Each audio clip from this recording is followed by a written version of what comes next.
आणि अहवाल पाहिल्यानंतर ईश्वराच्या ठिकाणी देखील लोक किती प्रचंड भ्रष्टाचार करू शकतात याचा अतिशय भयानक अशा प्रकारचा नमुना या ठिकाणी या अहवालाच्या माध्यमातून आलेला आहे। ज्या देवस्थानमध्ये 250 ते 350 कर्मचाऱ्यांच्या माध्यमातून देवस्थान इतके वर्ष चालत होतं, त्या देवस्थानमध्ये यांनी 2447 कर्मचारी भरती केले आणि सगळे बोगस। देवस्थानच्या रुग्णालयामध्ये 327 कर्मचारी कार्यरत असल्याचं दाखवलं आणि तपासणी केली तर रुग्णालयात एकही रुग्ण नव्हता। 15 खाटा, 80 वैद्यकीय आणि 247 अकुशल कर्मचारी असं या ठिकाणी दाखवलं। या ठिकाणी केवळ 4 डॉक्टर आणि 9 कर्मचारी हजर होते।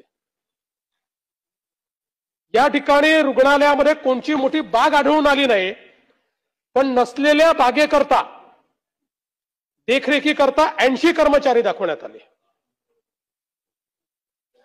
आणि एकूण असे 327 ज्यांना काही कामच नाही, ज्यांचं काही अस्तित्व नाही, असे 327 कर्मचारी दाखवण्यात आले।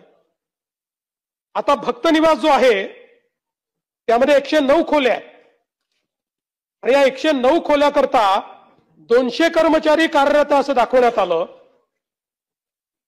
आणि प्रत्यक्षात तिथे कोणीही आढळून आलं नाही। काही 2-4-10 कर्मचारी आढळले असते। त्यासोबत देणगी स्वीकारण्याकरता 8 आणि तेल विक्री करता 4 असे 12 काउंटर आहेत। या 12 काउंटरवर 2 कर्मचारी केवळ काम करताना आढळतात। म्हणजे जर 3 शिफ्ट त्यांनी केल्या, 4 शिफ्टही केल्या तर 2चे 8 होतील। या ठिकाणी 352 कर्मचारी दाखवण्यात आले। पार्किंग मध्ये तर या ठिकाणी एकूण यांच्याकडे 13 गाड्या आहेत स्वतःच्या। त्या स्वतःच्या 13 गाड्यांकरता 163 कर्मचारी त्यांनी दाखवले आहेत आणि प्रत्यक्षात 13 कर्मचारी त्या ठिकाणी आढळून आले। वृक्ष संवर्धन विभाग 83 कर्मचारी दाखवले, कार्यरत कोणी नाही।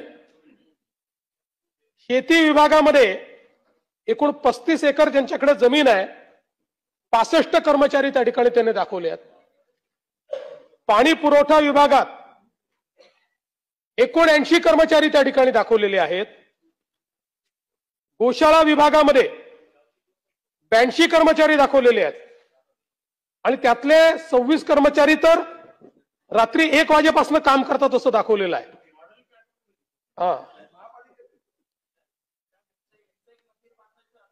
यांचंच एक बंदे बांधावं लागेल वेगळं, हे म्हणून शनिदेवानी प्रताप दाखवला त्यांना त्यांचा। त्यानंतर पार्किंग परिसर म्हणजे पार्किंगचे कर्मचारी वेगळे झाले। आता पार्किंग परिसर स्वच्छ करण्याकरता 118 कर्मचारी दाखवले। सुरक्षा विभागात 315 कर्मचारी दाखवले। प्रसादालयामध्येही 97 कर्मचारी दाखवले, कुठेही ते दिसून आलेले नाहीत। वाहन विभागाचं मी मगाशी सांगितलं, तो वेगळा वाहन विभाग। आता हा जो यांचे 13 वाहन आहेत, यांच्या 13 वाहनांकरता 176 कर्मचारी दाखवले 13 वाहनांची पाहणी करण्याकरता। त्यानंतर विद्युत विभागात एकच युनिट आहे, त्या युनिट करता 200 कर्मचारी दाखवलेले आहेत आणि असे एकूण 2474 कर्मचारी कार्यरत असल्याचं दाखवलं आहे। परंतु यातला कोणाचाही मस्टर नाही, हजेरी पट नाही, कोणाची सही नाही, कोणाला हजेरी नाही। भरपूर खर्च आहे, सांगतो तोही जवळपास या ठिकाणी आपण जर बघितलं तर याचा पॅटर्न असा केला की कार्यकर्त्यांनाच खाती उघडायला लावली आणि आपल्या हे जे काही मंदिर आहे मंदिराच्या अकाउंटमधनं दर महिन्याला त्यांच्या अकाउंटला पैसे जात आहेत परस्पर पगार म्हणून, आणि ते कुठेही अस्तित्वात नाहीयेत. खरं तर एकूण जुने कर्मचारी किती आहेत ज्याच्यावर इतके वर्ष मंदिर चाललं? 258. 258 कर्मचाऱ्यावर मंदिर, मी अनेक वर्ष तिथे जातोय, काही कधी अडचण नव्हती. 258 कर्मचाऱ्याच्या ऐवजी हे 2474 कर्मचारी या ठिकाणी नेमण्यात आले. आणि म्हणून आता ते चेअरमन वगैरे सांगतो त्याच्यामध्ये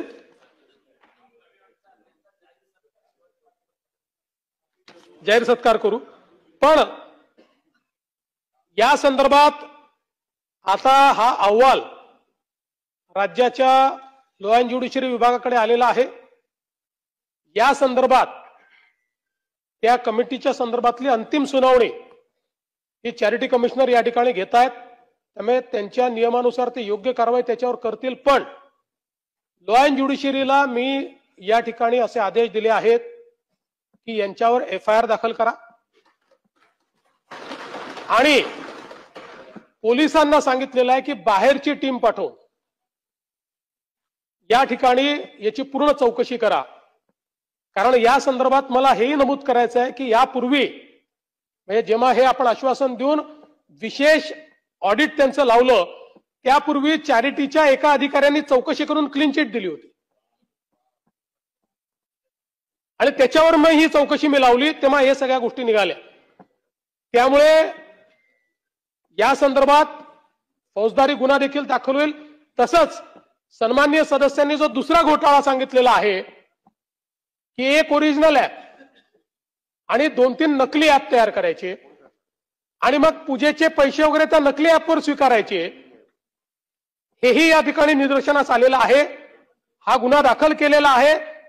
हा गुन्हा महाराष्ट्र सायबर ADG यांच्या देखरेखीखाली या गुन्ह्याचे संदर्भातली सगळी चौकशी होईल आणि या संदर्भात कारवाई होईल.